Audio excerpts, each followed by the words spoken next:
Hey guys, JT here with a hopefully going to be quick unboxing of the Hobao Hyper TT10. I had one of these a long time ago. I actually had two of these or three at the most.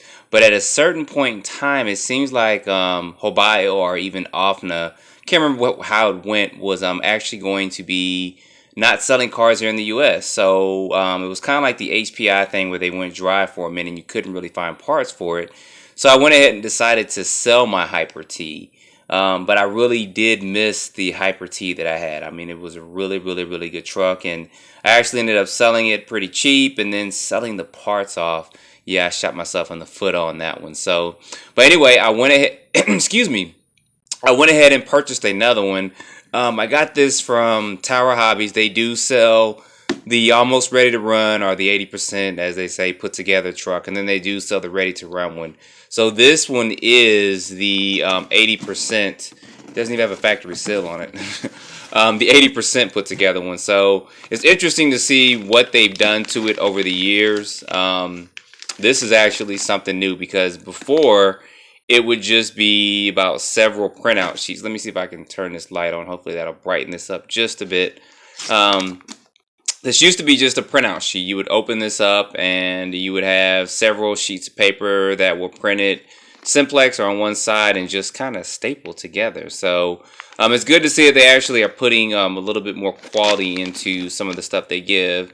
A lot of manufacturers are trying to have you download these books, but I think it's still good to actually have an instruction manual with this.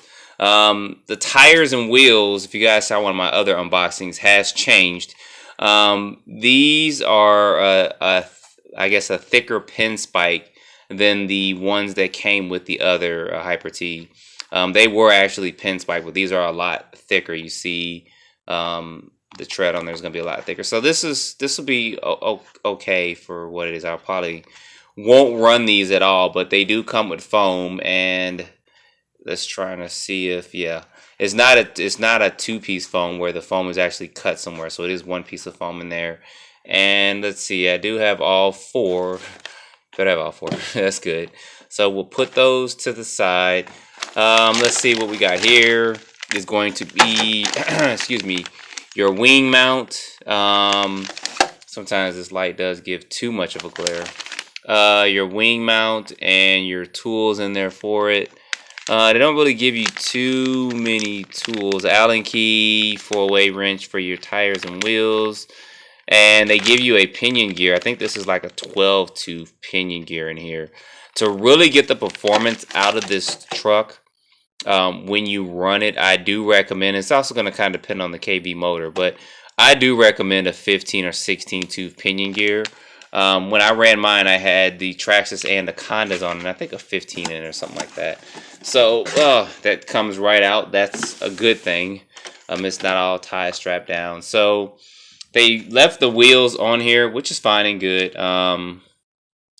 Be taking those. I won't be using those.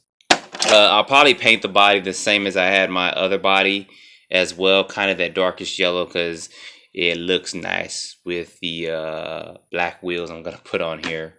I'm not sure if I'm going to use Anacondas or not. I'm still debating on that. But nothing too much has changed with this. They did change the shock bodies out. The other ones were kind of an orange color. But I think the spring rate and everything is still the same. It no longer comes with the plastic. It was a plastic type spur gear. I can't remember the name of what it was called. It started with the D, Duralin or something like that. I can't remember. I'll probably think of it as soon as I get through filming this video. But they went ahead and started putting a metal spur gear in here on the center diff, which still gives it a nice sound when it runs. The Hyper T, it just sounds really nasty and mean when it's coming to you. And let me see something else. Yeah, they did upgrade or update the hub carriers, because before the ones that came in here were not transparent, but did not have this solid piece going back and forth in there. So they did put the ones from the SC, because there is a short course version of this truck as well. So I'm gonna get this thing up and running, and actually the servo I'm gonna put in here. I was gonna try this in my Arma Outcast. I think I'll just throw it on in here. is going to be this Radiant servo.